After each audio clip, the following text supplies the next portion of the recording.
91% des moins de 35 ans déclarent être défiants envers les établissements de crédit et les banques. Donc c'est vraiment à partir de là comment on les rassure, comment on propose quelque chose qui les sécurise, et en même temps comment on répond à un deuxième besoin. Donc c'est vraiment ce double besoin que nous on adresse, je veux une expérience dans mon achat, je veux du sens. Donc ça, c'est quelque chose qui revient très souvent dans les différentes études qu'on a pu faire. Et donc on adresse conjointement ces deux besoins.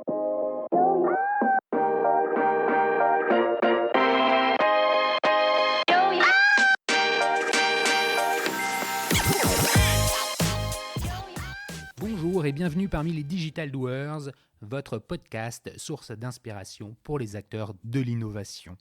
Ce programme est coproduit avec Comexposium pour les événements incontournables que sont le One-to-One Retail e-commerce de Monaco et le One-to-One Digital Marketing de Biarritz.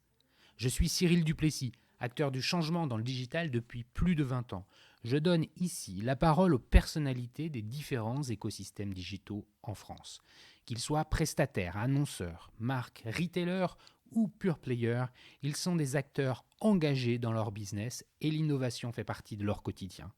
Source intarissable d'inspiration, je vous propose une conversation dynamique et sincère pour vous donner accès à leur retour d'expérience, leur vision et leur analyse sur les tendances et les perspectives marché. Vous êtes de plus en plus nombreux à écouter les Digital Doers et je veux vous en remercier. N'oubliez pas de vous abonner sur la plateforme d'écoute de votre choix et de voter 5 étoiles sur Apple Podcast. N'hésitez pas à laisser un petit commentaire sympa, ça fait toujours plaisir. Alors bonne écoute à vous, toujours sans coupure.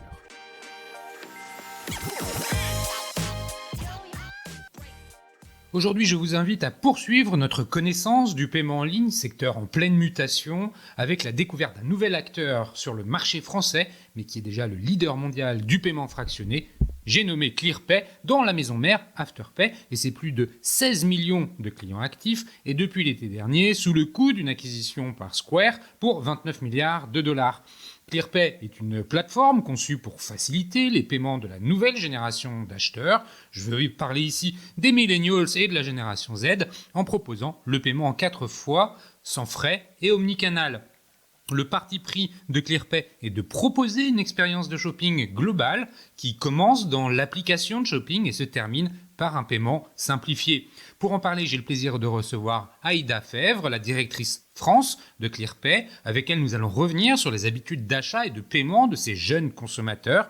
Quelles sont les conséquences pour les marchands, les marques et les distributeurs. Nous ferons ensuite un focus sur la proposition de valeur de ClearPay et vous comprendrez rapidement pourquoi cette approche du paiement diffère de ce que vous connaissez déjà, que vous soyez consommateur ou marchand. Nous terminerons notre échange avec quelques business cases pour illustrer nos propos. Mais petite précision, l'enregistrement se tient dans un environnement bruyant, particulièrement bruyant, donc merci d'être indulgent quant à la qualité sonore.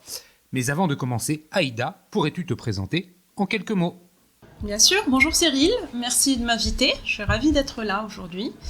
Donc Aïda Fèvre, je suis directrice générale de ClearPay pour la France et j'ai un parcours conseil, retail et tech finalement, puisque j'ai passé quelques années chez Carrefour avant de rejoindre une belle entreprise tech française qui est Miracle. T'as un profil plutôt école de commerce, tu me disais. J'ai un profil école de commerce. Donc, voilà, t'es pas une ingénieure, t'es plus proche du business. Non, exactement. Donc orientation assez classique, somme toute, vers des métiers de conseil en sortie d'école. Et puis très rapidement, une spécialisation et un intérêt très fort pour le retail. Tu sais l'expliquer, cet intérêt pour le retail ? Je pense que ça combine deux choses qui sont très importantes pour moi. La partie très concrète. C'est-à-dire que c'est vraiment un univers où on a des clients en face de nous, donc chaque action, et tout tourne finalement autour des clients, donc chaque action a une portée concrète sur le business. Et puis c'est un métier d'humain, donc ça indéniablement. C'est indéniablement. Tout digital soit-il. Exactement, ouais. Tout digital soit-il, et c'est vraiment quelque chose qui a marqué un peu toutes mes étapes et tous les métiers que j'ai pu faire jusque-là. Donc tu es arrivé chez Carrefour avant que tu nous parles de Miracle. Même je crois qu'il y a une logique de progression entre tes différentes étapes. Chez Carrefour, tu peux nous dire un peu quelles ont été tes missions, combien de temps tu y es resté ? Bien sûr, je suis restée 7 ans et j'ai eu vraiment la chance de vivre le switch d'un commerce très physique, d'un retail très physique, vers du e-commerce. Je suis arrivée en 2011, j'ai encore le souvenir en 2012 de la note annuelle de Georges Plassat qui disait le e-commerce c'est pas tout de suite, on va mettre toute l'énergie sur les magasins, ce qui de fait est important, mais il y avait vraiment encore très peu de prise de conscience de l'émergence du digital. À l'époque on disait Amazon de toute manière c'est pas rentable, c'est américain, ça n'arrivera jamais. Mais c'est drôle que tu dis ça. Est-ce que tu as vu l'actualité ce matin ? On enregistre aujourd'hui, on est le 9 novembre. Il y a Alexandre Bompard qui a donné une interview dans Les Échos, à mon avis, je l'ai vu dans Les Échos ce matin, qui raconte à quel point finalement il est en train de mettre en place un plan de transformation de Carrefour pour qu'il soit complètement digital, pivoter le groupe, tu as vu l'information, et pouvoir concurrencer Amazon avec une autre proposition de valeur. Oui, bon, heureusement, toute cette phase-là un peu de déni n'a pas duré longtemps, et j'ai eu la chance, donc, dès 2014, de participer à l'émergence du e-commerce au sein de Carrefour, notamment au moment du rachat de Rue du Commerce, qui était un des fleurons du e-commerce un des pionniers, français, l'un des premiers sites. Et donc, j'ai participé à la fois à l'intégration de Rue du Commerce au sein de Carrefour et aussi à la création de toute la structure e-commerce non alimentaire au sein de Carrefour. Donc là, c'était finalement les premiers pas de Carrefour dans la distribution alimentaire en ligne. Avec des discussions très intéressantes sur est-ce qu'il faut mettre les mêmes prix magasin ou en ligne. C'est fou ça. Rappelle-nous, on est en quelle année là ? On est en 2015. Donc 2015, c'est vraiment pas loin. C'est pas loin, et j'ai le souvenir encore de Nathalie Ménic qui a vraiment mené cette aventure avec brio et avec beaucoup de finesse, parler à des directeurs régionaux, des directeurs magasins pour expliquer pourquoi le en ligne ne devait pas être pricé différemment ou même plus cher que les magasins, que ça n'avait pas de sens, qu'on avait un seul client qui était le client final et plusieurs canaux de distribution. Ouais, bien sûr. Tu es resté donc 7 ans, c'est-à-dire que tu as quand même une empreinte très forte retail dans ton parcours. Oui. Et digital, tu l'expliques très bien. Ça veut aussi dire qu'il y a une logique à aller chez Miracle. Miracle qui est donc cette fameuse licorne française qui propose une solution marketplace à tous les retailers. On voit le sens logique de la progression. Qu'est-ce qui t'a attiré chez Miracle et qu'est-ce que tu y as fait ? Ce qui m'a attiré, c'est toujours le fil rouge retail, toujours le fil rouge construction, parce que là, pour le coup, c'est des vrais pionniers au lancement de Miracle. Je pense que le modèle plateforme, j'y étais pas en 2012, mais c'était quelque chose de complètement incongru, fou. Les retailers percevaient ça comme une concurrence de leurs propres produits, donc un très beau challenge. Et puis, le fait de se dire que finalement, c'était le modèle plateforme, c'est la next step, c'est-à-dire le premier pas évident dans le digital, c'est le e-commerce, pouvoir ouvrir un site commerçant. Donc pareil, en 2016, j'ai aussi le souvenir d'une réunion chez Carrefour où beaucoup de sites n'étaient pas commerçants, c'était des sites d'entreprise. On disait, il y a 10 magasins, c'est super, mais on ne vendait pas. Une fois qu'on ouvre le site, le transactionnel, l'étape naturelle qui vient ensuite, c'est d'ouvrir un modèle plateforme où on va pouvoir dépasser à la fois les limitations de stock, dépasser les limitations de référencement, offrir plus de produits, tout en ayant un rapport différent aux fournisseurs et à notre client final. Donc ça m'intéressait vraiment de pousser la logique e-commerce jusqu'au bout. Pour moi, l'étape d'après, c'est vraiment ce que propose Miracle. Avec en plus, j'avais une belle mission de développer toute une verticale qui était la verticale mode, sport, beauté, donc toute la verticale lifestyle que je retrouve aujourd'hui chez Claire Pay. Ouais. Exactement. Concrètement, développer cette verticale chez Miracle.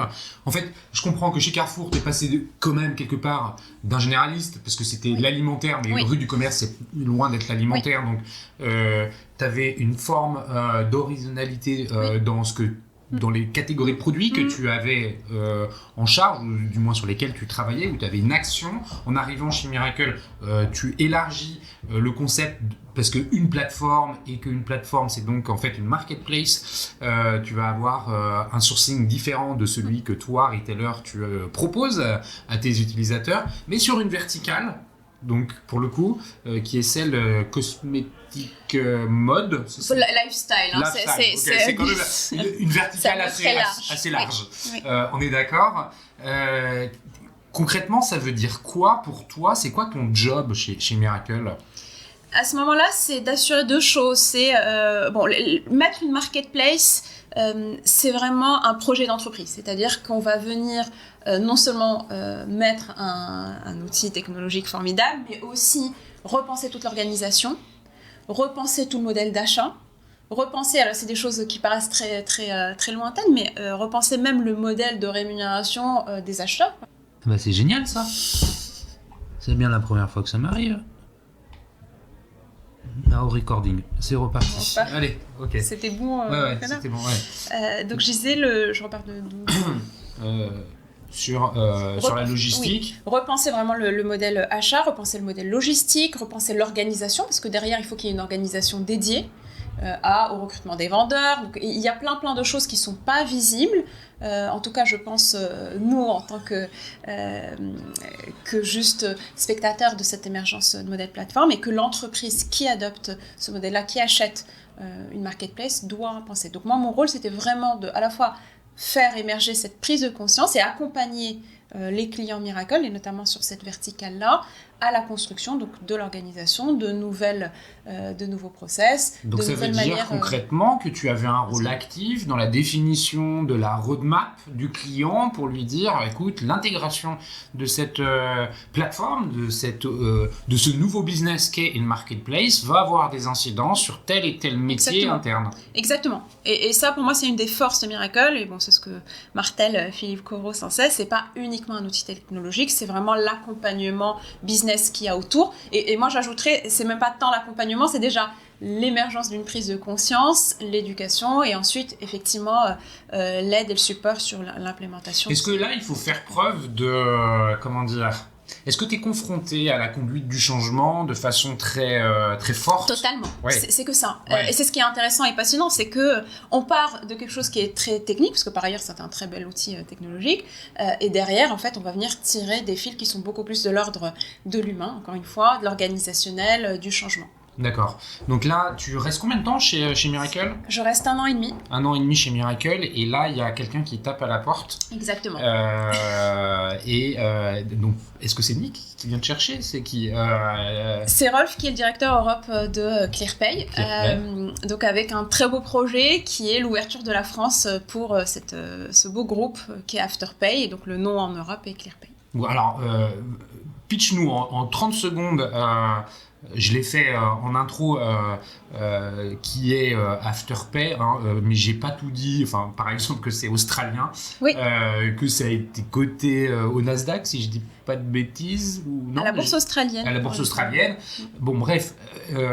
Et la marque n'existe pas en France jusqu'à il y a 6 mois. En revanche, c'est quand même le leader mondial du paiement fractionné. Donc, pour bien faire comprendre aux auditeurs que c'est pas une start-up, start-up du coin qui débute, c'est un énorme groupe qui arrive en France. Oui, et c'est une très belle histoire. Surtout, moi, j'aimerais commencer par là. C'est en même temps, c'est un grand groupe, mais récent. Donc, 2015, rencontre de Nick et de Ant, les deux fondateurs d'Afterpay, qui sont australiens. Nick est un représentant de sa génération, il a 31 ans, et il cherche un moyen à la fois d'améliorer le parcours client et en même temps proposer un service de paiement qui puisse apporter de la transparence, de la sécurité, de la rapidité. Donc ça, c'est un peu le contexte de naissance. Très rapidement, énorme succès en Australie. Aujourd'hui, effectivement, c'est bien que tu le soulignes, on ne s'en rend pas compte, mais plus de 20% des transactions e-commerce passent par Afterpay en Australie. D'accord. Rappelle-nous la taille du marché australien, qu'on ait une idée. C'est combien d'habitants l'Australie ? Tu le sais Non ? Je t'ai posé une colle. Tu me poses un peu une colle sur le nombre de... Et pour Afterpay, l'Australie, c'est toujours le plus gros marché ? C'est plus le plus grand marché parce que très rapidement, et ça aussi c'était une intuition assez géniale des fondateurs, il y a eu une envie de s'exporter. Ouais. Donc arrivé aux États-Unis en 2018, et aujourd'hui les États-Unis sont notre plus gros marché, avec plus de 70% de parts de marché représentées par Afterpay sur ce qu'on appelle là-bas le Buy Now Pay Later, en français de manière un peu plus simple, le paiement fractionné. Alors moi j'ai eu la chance de rencontrer Nick, d'ailleurs c'est comme ça qu'on se connaît, Aïda, c'est que Nick m'a contacté sur LinkedIn, c'est dire qu'il est quand même très abordable, puisque je sais pas quelle est la taille d'Afterpay en termes de people. 1500 personnes. 1500 personnes. C'est un homme d'une conversation très agréable. Pourquoi je dis ça ? Parce que j'ai oublié, ça va me revenir. Donc voilà, ClearPay s'adresse effectivement à une proposition de valeur qui est un peu différente de celle qu'on peut entendre aujourd'hui en France sur le paiement fractionné. Il y a une approche business qui est singulière aussi. Voilà, ça m'est revenu parce que Nick me disait quand on s'est rencontrés tous les trois, passe vite, d'Europe, hein, oui, je dis pas de bêtises, ça apporte plus de business aux vendeurs qu'un Pinterest. C'est ça ? C'est totalement ça. Enfin, c'est surtout que ça permet d'adresser une nouvelle cible. Aujourd'hui, plus de 72% de nos clients ont moins de 35 ans. Donc au-delà du business, c'est déjà comment je vais cibler une catégorie de consommateurs auxquels je n'ai pas forcément accès naturellement. Alors on va revenir sur la proposition de valeur. Mais toi, en 2 mots, on a compris ce qui t'attirait, c'était quand même le challenge de créer, arrête-moi si je me trompe, mais de créer vraiment, en fait, prendre en charge cette structure en France là, et partir from scratch. Oui, mais en ayant déjà un très beau, des très beaux acquis. Et il y a des assets forts derrière. Et une expérience forte, notamment d'ouverture de pays, d'expansion à l'international, qui est vraiment dans l'ADN. Le playbook là pour la France, c'est ça? Pas encore. Pas encore. Quelle est ta lettre de mission? Ma lettre de mission, c'est d'être sur le marché français l'acteur BNPL qui propose une solution complète, à la fois paiement, mais aussi et surtout revue du parcours client, proposition de nouveaux parcours, simplification du parcours. Donc vraiment repenser l'expérience shopping et pas simplement le paiement comme une méthode de paiement. Bon, on va y arriver, mais effectivement, il y a 2 volets dans ton job, si je comprends bien. Le premier qui concerne les marchands et le second qui concerne les consommateurs. Exactement. Donc on reviendra sur cet aspect-là quand on parlera de la proposition de valeur en détail de ClearPay. Avant de commencer cet aspect-là, est-ce que tu peux me dire un peu comment toi, Ida, ou comment ClearPay, comment une professionnelle de l'écosystème retail e-commerce perçoit les évolutions du paiement en général, et peut-être plus particulièrement, évidemment en ligne, mais peut-être pas que, parce qu'il y a une notion omnicanal qui est présente, donc ça veut dire que le offline est à prendre en compte, et je crois qu'effectivement, dans un parcours d'achat omnicanal, on ne peut plus trop différencier le online et le offline, et je pense que je te vois hocher de la tête. Donc, globalement, c'est quoi la global picture de ce marché, comme du marché du paiement, si on tentait qu'on puisse parler de marché, mais enfin de ce secteur-là, comment toi tu perçois un peu les choses? En France, c'est assez intéressant parce que on a des acteurs historiques. D'ailleurs, on me dit souvent le paiement plusieurs fois, c'est pas nouveau. Effectivement, il y a des acteurs historiques qui ont tous un point commun. Tu connais très bien le sujet. Le paiement fractionné a d'abord été une facilité de paiement, quelquefois. Avec frais d'ailleurs, donc avec tout un groupe d'acteurs adossés à des banques. Ensuite sont arrivés des acteurs nouveaux sur le marché, start-up, qui ont proposé un paiement fractionné plus simplifié, avec un parcours UX amélioré et une technologie derrière. Donc ça, c'est la deuxième typologie d'acteurs. Nous, on va venir proposer quelque part ni l'un ni l'autre, donc on est totalement indépendant des banques du système financier. Et en même temps, on n'est pas qu'une méthode de paiement, on va venir proposer de la valeur ajoutée, et notamment pour le marchand, qui est au-delà de la méthode de paiement. C'est-à-dire que moi, ce que je vais... tu vas me dire ce que tu proposes. Mais en tout cas, le marché est intéressant parce qu'il y a plusieurs acteurs qui sont chacun dans des sous-segments, je pense, très identifiables par rapport à d'autres marchés. Je pense notamment aux États-Unis, au marché anglo-saxon. Ils ont chacun leur point fort, évidemment. Et on va venir vraiment proposer quelque chose de différent. Il y a 2 catégories de personnes, d'utilisateurs dans le paiement. Il y a forcément celui qui paye, l'acheteur, et puis il y a celui qui encaisse, le marchand. Oui. Et on comprend bien que finalement, la solution doit réunir ces 2 entités, et que quel que soit le prestataire de paiement, il y a bien ces 2 aspects à prendre en compte. Avant qu'on ne parle des enjeux côté marchand, est-ce que tu peux nous parler un peu des évolutions côté acheteur et la façon avec laquelle finalement le paiement est appréhendé aujourd'hui post-Covid? Probablement que la crise sanitaire a accéléré un certain nombre de tendances sous-jacentes. Totalement. Et je dirais même avant la crise sanitaire, il y a eu la crise des subprimes en 2008. Donc toute cette nouvelle génération, alors c'est totalement arbitraire, c'est les moins de 35 ans, mais les moins de 35 ans sont quelque part nés dans un contexte de crise, d'insécurité financière. Donc c'est vraiment les deux à mettre en perspective et évidemment renforcés largement par le Covid. Moi, il y a un chiffre que j'aime bien, donc c'est dans une étude qu'on a menée en début d'année avec YouGov, qui dit que 91% des moins de 35 ans déclarent être défiants envers les établissements de crédit et les banques. Donc c'est vraiment à partir de là comment on propose, comment on les rassure, comment on propose quelque chose qui les sécurise, et en même temps comment on répond à un deuxième besoin. Donc c'est vraiment ce double besoin que nous on adresse, je veux une expérience dans mon achat, je veux du sens. Donc ça, c'est quelque chose qui revient très souvent dans les différentes études qu'on a pu faire. Et donc, on adresse conjointement ces deux besoins.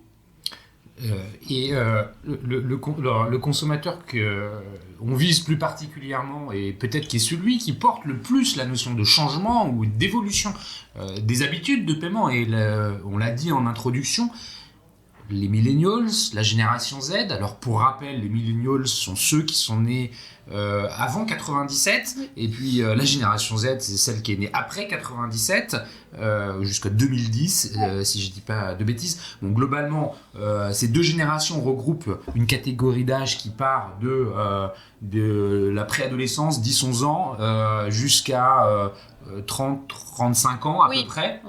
C'est très large. Oui.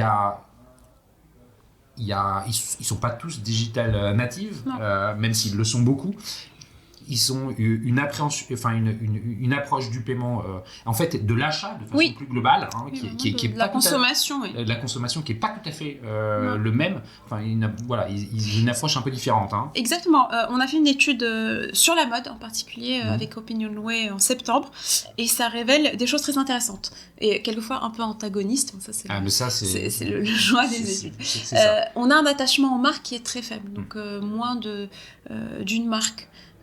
Donc à la fois je suis très peu attachée aux marques et en même temps j'ai envie que ce que j'achète me ressemble, donc que les mannequins par exemple me ressemblent, que les vêtements que j'achète je puisse montrer ma personnalité. Donc il y a un fort besoin de revendiquer ce qu'on est, d'être ce qu'on est, je pense beaucoup plus que leurs aînés qui sont quelque part un peu plus dans un modèle standard, et en même temps d'être rassurés dans notre parcours, encore une fois, d'avoir de la transparence, de ne pas se sentir floué par les acteurs, que ce soit d'ailleurs les marques elles-mêmes ou encore plus les acteurs de paiement.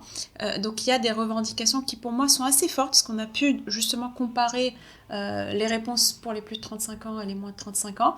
Je peux vous donner un ordre d'idée, notamment sur le paiement fractionné. Plus de 34% des moins de 35 ans ont déjà fait des achats en paiement fractionné pour des articles de mode. Les moins de 35 ans, on a un budget de plus de 20% sur les articles de mode. Donc à la fois, je suis moins attachée, j'ai un peu plus peur, j'ai moins confiance, mais en même temps, je suis prête, si je trouve la marque qui me ressemble, le produit qui me ressemble, représenté par les mannequins qui me ressemblent et les influenceurs qui me ressemblent, de dépenser plus. Je pense que tu soulignes un trait de caractère de cette génération Z, particulièrement plus qu'encore que les millennials, c'est le côté contradictoire des comportements d'achat.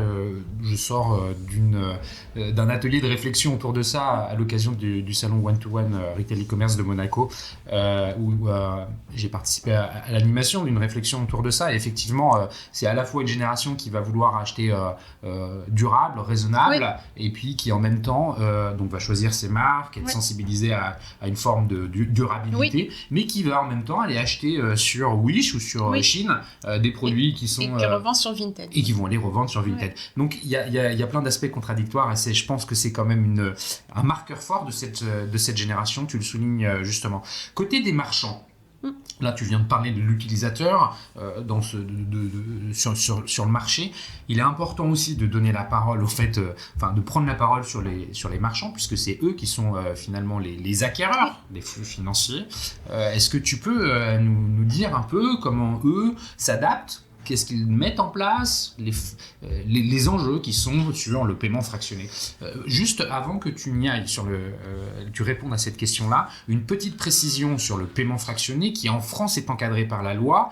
Alors, si j'ai bien retenu cet encadrement, c'est un paiement en 4 fois qui doit être fait sur une durée de 90 jours, sinon il est soumis à une réglementation du crédit. Est-ce que c'est ça ? C'est exactement ça. Pour le moment, comme tu le dis bien, donc il y a beaucoup de discussions, notamment au niveau européen, à Bruxelles, en ce moment, de comment on encadre différemment ou on encadre tout court ce paiement fractionné qui aujourd'hui n'est pas soumis aux régulations crédit à consommation, qui eux sont au-delà de 90 jours. Mais effectivement, aujourd'hui, on est dans une zone un peu différente du crédit à consommation et de fait, on n'est pas un crédit à la consommation. Voilà, donc ce qui permet d'utiliser une carte de paiement pour pouvoir structurer l'approche du crédit, du paiement en plusieurs fois. Ce qui permet... Contrairement à un crédit où tu dois apporter un RIB et des preuves de revenus, c'est ce que je veux dire. Non, c'est une très bonne question, parce qu'on me dit souvent, mais si la loi change, qu'est-ce que vous allez devenir ? En fait, moi, ça ne me fait pas plus peur que ça, parce que d'une part, chez ClearPay, on a vraiment un engagement fort de s'adapter aux lois des pays. D'ailleurs, dans chaque pays, on a une équipe juridique, ce qui nous différencie de beaucoup de nos concurrents, et on a vraiment à cœur d'être d'abord compliant avec la régulation locale avant de monter toute la partie commerciale, d'une part, et d'autre part, l'impact que ça va venir avoir sur le parcours, il est simple, il est très facile à imaginer, c'est sur la partie onboarding. Donc c'est-à-dire qu'aujourd'hui, on va venir demander très peu d'informations aux clients parce que derrière, c'est pas de la magie, on a des algorithmes. Mais tu vas nous l'expliquer tout ça. Mais bon, effectivement, il y a une réglementation qui aujourd'hui diffère selon la durée. Le marchand, pour revenir sur le marchand, aujourd'hui, comment il intègre tout ça ? C'est quoi ces enjeux marché de proposer finalement le fractionné ? Alors, pour le marchand, c'est déjà, en fait, c'est englober une réalité qui est déjà là. On n'est pas sur quelque chose d'hypothétique ou un besoin éventuel futur. Encore une fois, 34% des moins de 35 ans ont déjà utilisé le paiement fractionné pour de la mode. Donc en plus, on est sur des achats, un besoin qui est totalement différent des besoins qu'on avait auparavant j'utilise le paiement fractionné pour un projet de vie du type m'installer dans un nouvel appartement, acheter des électroménagers. Ce que tu es en train de dire, c'est qu'aujourd'hui, le consommateur, il est prêt à faire du fractionné. Il le fait déjà, en fait. Oui, pas uniquement pour aller acheter un frigo, un four, une cuisine ou remeubler sa chambre. Il le fait pour des catégories de produits à beaucoup plus faible valeur. Exactement. Il est prêt à le faire. Sur le marché global, c'est 31% des consommateurs qui ont déjà utilisé du paiement fractionné en 2020. En 2021, à mon avis, ça sera encore plus fort. Donc, c'est déjà se mettre finalement raccord avec une réalité de marché, une réalité de consommation.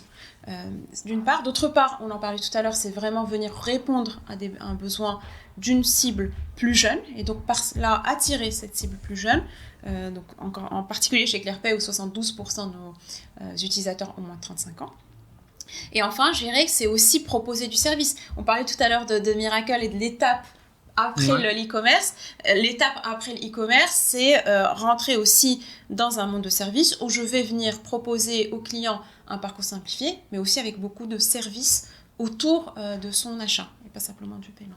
Très bien. Donc, on comprend bien des enjeux qui sont liés entre le consommateur et le marchand, déjà qui sont reliés par un flux financier, un flux de paiement, mais aussi par des besoins, des évolutions. ClearPay adresse très clairement une cible de consommateurs en devenir, avec une première partie, les millennials, qui a déjà un pouvoir d'achat relativement conséquent, et puis une autre, la génération Z, qui est finalement plus un pari, puisqu'elle est réellement en devenir. Les plus âgés de la génération Z sont de tout jeunes actifs, et les plus jeunes sont encore des ados ou des pré-ados. La proposition de valeur de ClearPay, venons-en au fait. Tu as un peu spoilé la chose, mais est-ce que tu peux préciser, parce que je le disais en introduction, finalement, il y a une expérience d'achat qui est globale et qui passe par l'app, c'est-à-dire que finalement, ClearPay, c'est aussi un agrégateur de vendeurs, de marques. Comment ça fonctionne ? Alors, c'est pas une marketplace, je me renierai en vendant ça. C'est, en revanche, on est dans l'économie de plateforme, c'est-à-dire qu'on va venir proposer pour l'utilisateur final, donc soit sur l'application ClearPay, soit sur clearpay.fr, des vitrines de tous nos partenaires. Donc c'est un annuaire de marque quelque part, un peu évidemment amélioré avec un beau UX. Quand il choisit, donc l'utilisateur veut faire un achat sur par exemple Boohoo qui est un de nos clients ou GD Sport, donc il sélectionne la boutique, il est renvoyé vers la boutique du client. Donc c'est en ça que c'est pas une marketplace, le flux est vraiment chez le marchand. C'est un canal d'acquisition pour le marchand. C'est un canal d'acquisition et c'est exactement ce que notre proposition de valeur elle est là. C'est-à-dire qu'elle est pas tant sur le paiement qui est quelque part la cerise sur le gâteau qui arrive à la fin, que sur je vais venir attirer, créer du trafic, et du trafic qui plus est qualifié, et bien identifié, et qu'on peut en plus facilement monitorer, parce que derrière, on a évidemment exactement, on a de la data et de la BI derrière. Aujourd'hui, quelques chiffres, plus de 20% d'amélioration de trafic, ce qui est assez naturel vu qu'on renvoie du trafic, mais ce qu'on ne perçoit peut-être pas d'emblée, c'est l'amélioration du panier moyen, donc plus de 35% d'amélioration de panier moyen, et l'augmentation de la conversion. Donc ça, c'est vraiment des conversations que j'ai très régulièrement avec les retailers. Aujourd'hui, la bataille de la conversion est une vraie bataille pour les e-commerçants, donc vraiment de la transformation de l'achat au paiement, quoi, arriver jusqu'au bout du parcours. Alors justement, comment ça fonctionne avec les commerçants ? Je comprends qu'il y a besoin de les embarquer, il y a besoin d'avoir quelque part un partenariat entre eux et ClearPay. Est-ce que tu peux nous définir comment ça fonctionne ? Qu'est-ce qu'il a besoin de faire, pas faire ? Quelle est la nature contractuelle ? Est-ce qu'il y a des pourcentages ? Comment ça fonctionne ? Aujourd'hui, alors nous c'est très important pour nous ce mot de partenariat. Je sais qu'on a certains de nos concurrents qui proposent des produits en open loop, c'est-à-dire qu'en gros on peut utiliser du paiement fractionné chez des retailers avec lesquels on n'a pas contractualisé, on n'a pas de partenariat. C'est pas quelque chose qu'on veut explorer. Aujourd'hui, on veut vraiment créer un écosystème et donc vraiment contractualiser toutes nos partenariats, y compris celles où il y a peu d'intégration technique. Le produit magasin, par exemple, on a une carte magasin, ne nécessite pas d'intégration technique. Donc c'est vraiment créer cette relation forte, parce que derrière, on va venir vraiment créer un cercle vertueux entre l'utilisateur final et le retailer.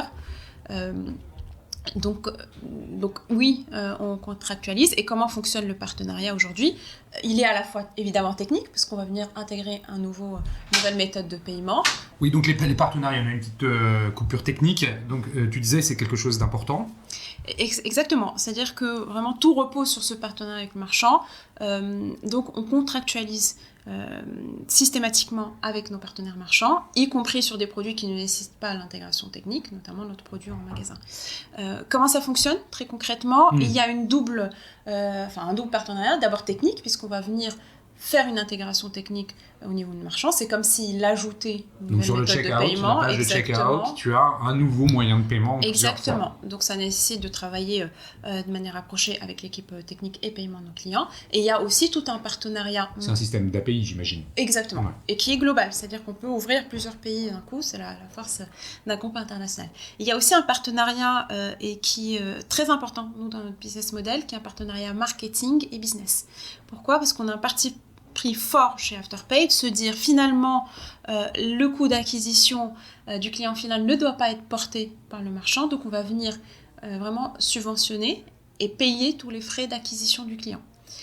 Comment ça fonctionne très concrètement. Ouais, donc, tu me regardes bizarrement, mais je te rassure, tous les retailers me regardent et toutes les marques me regardent de la même manière quand je pitch ça. Non, mais j'avais dit en intro, vous verrez, vous allez comprendre la singularité de l'offre, et on y est. On établit donc, au moment de la contractualisation un plan com ensemble, donc ça peut être un plan média, ça peut être du digital marketing, ça peut être de l'affichage, ça peut être du live shopping, enfin vraiment tout est envisageable et possible. On se met d'accord donc sur ce plan-là qui est sur une durée de 2 ans. On se met d'accord sur un budget et ensuite on a des équipes marketing internes, on a des agences internes qui vont venir aider si besoin. Quelquefois le partenaire n'en veut pas, n'en a pas besoin, mais dans tous les cas de figure, on va venir payer tous ces frais d'acquisition. Tu parles justement de frais. Est-ce que tu peux aller un tout petit peu plus loin et nous dire finalement comment fonctionne ce modèle ? Rien n'est jamais gratuit dans la vie. donc il y a forcément une contrepartie financière pour le partenaire. Oui. Tu peux nous la détailler un petit peu, comment ça fonctionne? C'est quoi? C'est un pourcentage de quoi? C'est un pourcentage sur la transaction. Donc pareil, parti pris fort, on ne facture jamais ni de setup, pas d'abonnement. Donc c'est un frais à la transaction, ce qui revient à dire que si le service n'est pas activé, quelque part c'est gratuit. Donc c'est tout bénéfice. Ouais, ok, donc ça veut dire que par rapport à un autre acteur du paiement fractionné, ce que vous apportez, c'est la couche marketing d'acquisition supplémentaire qui ne vient pas s'ajouter aux frais du paiement en plusieurs fois. Exactement, et l'accompagnement, l'expertise qu'il y a derrière. Donc là, pour le coup, il y a plein de playbooks issus de nos expériences dans les différents pays et avec les différentes verticales et partenaires avec lesquels on travaille. Ça, c'est côté marchand. On comprend bien que finalement, il y a d'abord une intégration technique, puis un accompagnement marketing qui va viser à faire valoir finalement l'offre du marchand sur l'app de ClearPay à destination des consommateurs. Justement, venons-en aux consommateurs. Pour lui, c'est quoi ça? Comment dire? Je cherche mes mots. Qu'est-ce que vous lui proposez? Comment vous le recrutez? Tu parlais justement de cette acquisition, de recrutement d'un client qualifié, envoyé vers le marchand. Ça veut dire que vous devez avoir chez ClearPay, j'imagine, des actions de recrutement d'une communauté d'utilisateurs. Je le disais en article, en introduction, 16 millions aujourd'hui. Comment vous faites? Bien sûr, on a nos propres équipes marketing, donc évidemment on s'applique nous-mêmes les bonnes recettes, donc ça peut être de la communication assez classique. On anime aussi en interne via du digital, de la fidélisation. Et derrière, on compte aussi beaucoup sur justement cette partie de co-marketing pour enrichir, fidéliser la communauté. Donc c'est vraiment du win-win avec de l'acquisition qui peut être soit en magasin via des solutions assez simples, donc PLV, hôtesse, recrutement in-store, soit sur du online via du digital marketing, des opérations de communication, ça peut être l'animation commerciale, la promotion, etc. Est-ce que ClearPay fonctionne justement en magasin quand si le marchand propose finalement la solution de paiement en plusieurs fois sur son site? Elle se retrouve aussi en magasin? Alors c'est pour ça que le premier point, se dire on travaille que si on a contractualisé et que c'est clair pour le marchand, on ne va pas venir lui pousser, on pourrait, parce qu'il n'y a pas d'intégration technique, on ne va pas venir lui pousser le paiement magasin s'il ne le souhaite pas. Donc tous les partenaires ne le souhaitent pas forcément. Certains sont des pure players, donc ça n'a pas de sens. Mais les pure players, ils arrivent sur le offline. Hein. Tu vois, des gens comme Fago ou Bonne Gueule, eux ouvrent des magasins. Bien sûr, des corners. Voilà, des corners ou même des vrais réseaux de magasins avec finalement une expérience omnicanal complètement intégrée qui est sans couture, que tu sois en ligne, online ou offline. Je pense que c'est quand même un modèle vers lequel les acteurs historiques du retail et de la distribution vont s'orienter et qu'il y aura une unification du parcours d'achat. Bien sûr, et c'est d'autant plus intéressant pour le marchand qu'il a un back-office, donc il peut voir le comportement de ses utilisateurs et avoir une vue omnicanal entre les in-store et les... Concrètement, pour l'aspect paiement fractionné offline, est-ce qu'il est vraiment offline ou c'est au travers finalement d'un device que le marchand dans son point de vente va pouvoir faire le paiement fractionné ou alors c'est avec le TPE? Et c'est exactement avec le TPE, c'est-à-dire qu'il n'y a pas d'intégration avec aucun système du partenaire, donc ni aucun POS, aucun TPE. Comment ça fonctionne? Alors, c'est pas magique, c'est tout simple. C'est qu'aujourd'hui, on va venir sur l'application ClearPay émettre une carte virtuelle, donc de type wallet, une fois pour toutes, on ne la fait pas à chaque fois. Je suis le client final, je passe en caisse, donc je sais pas, j'achète une robe à 100 €. Je vais venir taper, faire un paiement sans contact. Comme je pourrais le faire avec la carte de ma banque, exactement, avec ma carte wallet, ça déclenche automatiquement. Avec ma carte wallet, ça veut dire que j'ai reçu de ClearPay une carte? Oui, qui dit directement sur l'application. Donc c'est avec mon téléphone? Exactement. Non mais j'aime bien être concret. Tu as raison. Donc c'est pas une carte physique, c'est une carte virtuelle. Donc c'est avec mon téléphone, je vais venir déclencher une opération de paiement sans contact. Oui. moi, en tant qu'utilisateur final, j'ai l'information sur mon application que j'ai bien mes échéances qui démarrent et que c'est un paiement plusieurs fois. Côté marchand, c'est un paiement carte totalement classique et totalement transparent. Donc c'est très très clair et je pense que c'est un point qui est fondamental à expliquer pour dire la simplicité de l'expérience de paiement, que ce soit online ou offline. Il y a une continuité et effectivement la génération Z et les millennials, ils sont très à l'aise avec ce concept même de porter le téléphone sur le paiement, le TPE pour faire un paiement sans contact. Le risque, qu'est-ce qui le porte? Le risque de crédit, le risque d'impayé, ça existe normalement, Bien ce sûr. genre de notion-là. On n'en a pas parlé, mais je crois qu'il faut quand même qu'on en dise 2-3 mots. Oui, et c'est pas magique, hein, parce que souvent j'entends c'est de l'intelligence artificielle ou on fait pas du tout d'estimation, donc on va être très clair. Aujourd'hui, la technicité de notre produit, l'intelligence quelque part de notre produit réside dans cette partie-là qui est totalement invisible du grand public, mais qui est réelle, qu'on essaie en revanche de faire la plus simple possible. Donc ça, c'est un vrai parti pris. Ça veut dire deux choses. La première, c'est qu'en amont, on va venir réduire le risque en ciblant particulièrement certains secteurs, certains partenaires, certains types d'achats. Donc avec des paniers moyens qui sont définis, limités. Alors évidemment, en fonction de chaque retailer, on peut ajuster au cas par cas. C'est pas une limitation technique, c'est un choix plutôt d'entreprise. Donc je limite le risque en m'adressant à des partenaires qui finalement proposent des produits qui sont peu susceptibles d'être revendus et donc de déclencher la fraude.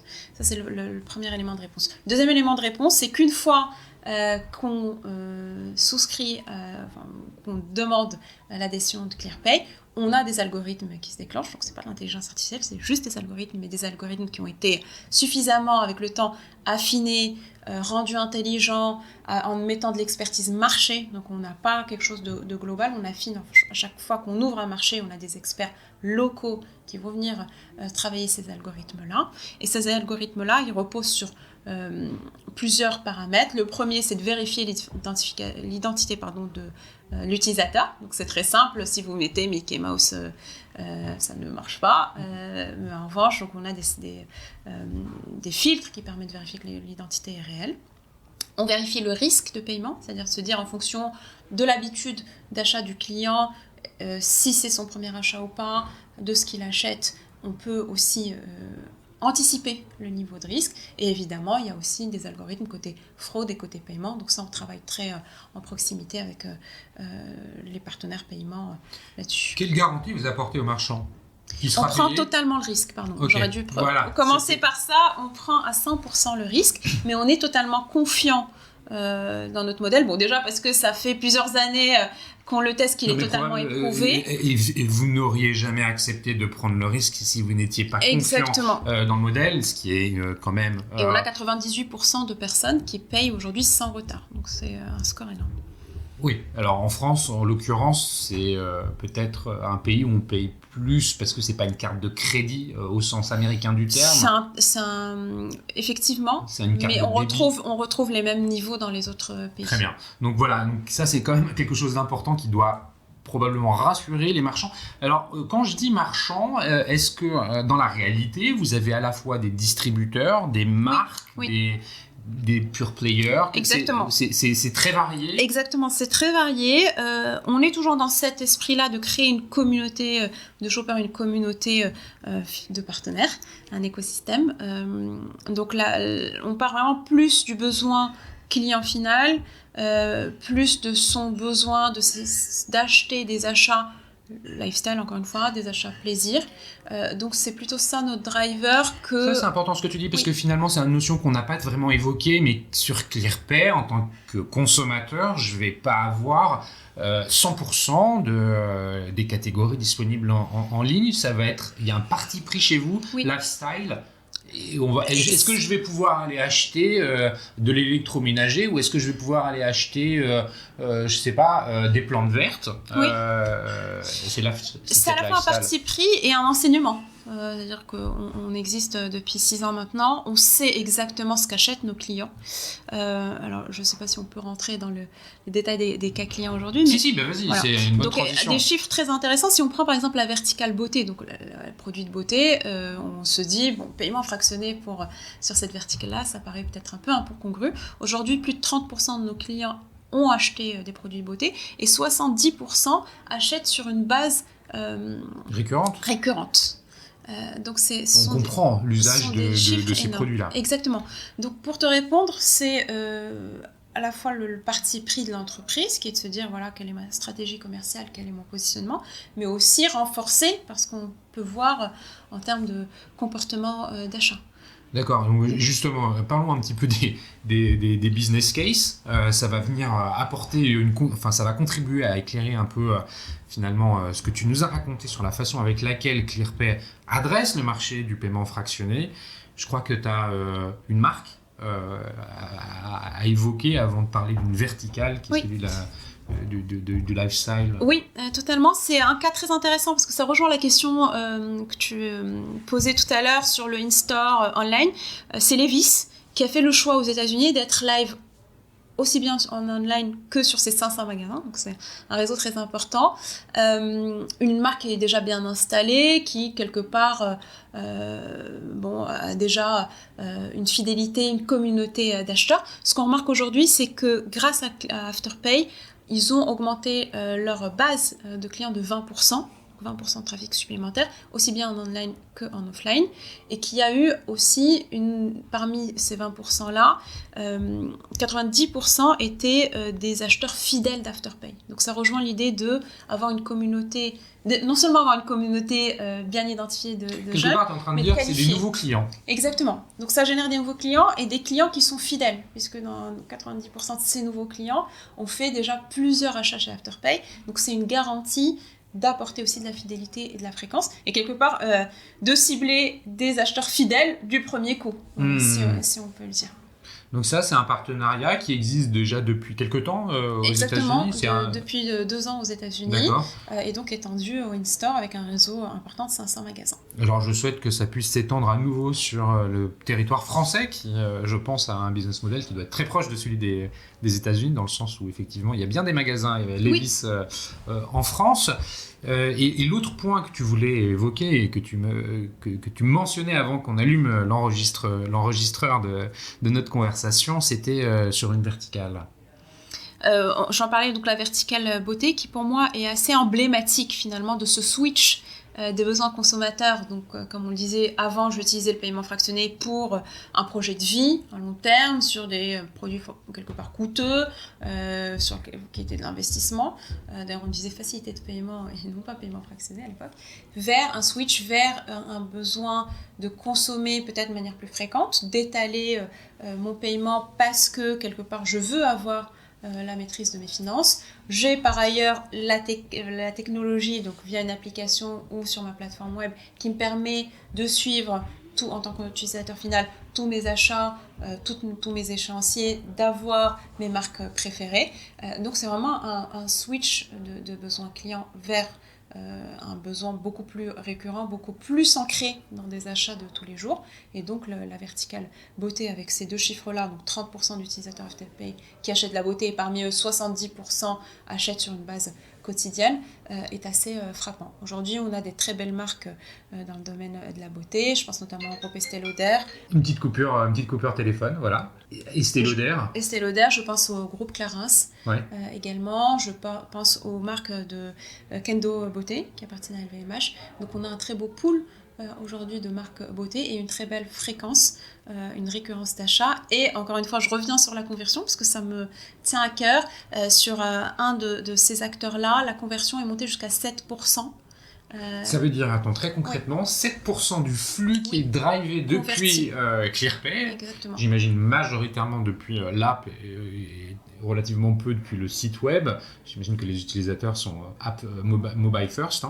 7% de ce flux est transformé en achat. Exactement. C'est énorme. C'est énorme. Ouais. Aujourd'hui, les chiffres marchés sont plus de l'ordre de 1-2%. Oui, bien sûr. C'est énorme. Ce qui me fait un peu, pour conclure tout ça, amène une question. Les utilisateurs de ClearPay, les consommateurs de ClearPay, est-ce que ce sont davantage des consommatrices ou alors c'est 50-50 ? C'est un peu plus des consommatrices. Ouais. Donc, effectivement, aujourd'hui, on est sur du 60-40%. Avec des verticales. Donc, drivé naturellement par des verticales comme la beauté, la mode. On a aussi une forte communauté d'acheteurs sport. Donc là, on est un peu plus équilibré sur celle-ci, mais on s'adresse avant tout à des consommatrices. Quels sont les objectifs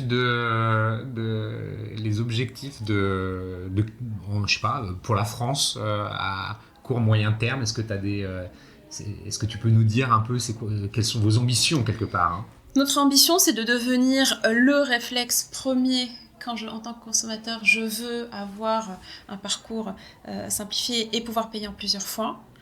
Donc c'est vraiment de créer cette communauté-là qui soit une communauté locale, et pour cela, et donc c'est toujours cette relation tripartite quelque part, pour cela avoir les marques préférées des Français qui sont aussi bien des pure players que du retail physique. En plus, venant de là où je viens, ça me tient à cœur, et de vraiment montrer que tous nos enseignements, tous nos succès des années précédentes sont confortés par le marché français et sont totalement validés pour le marché français.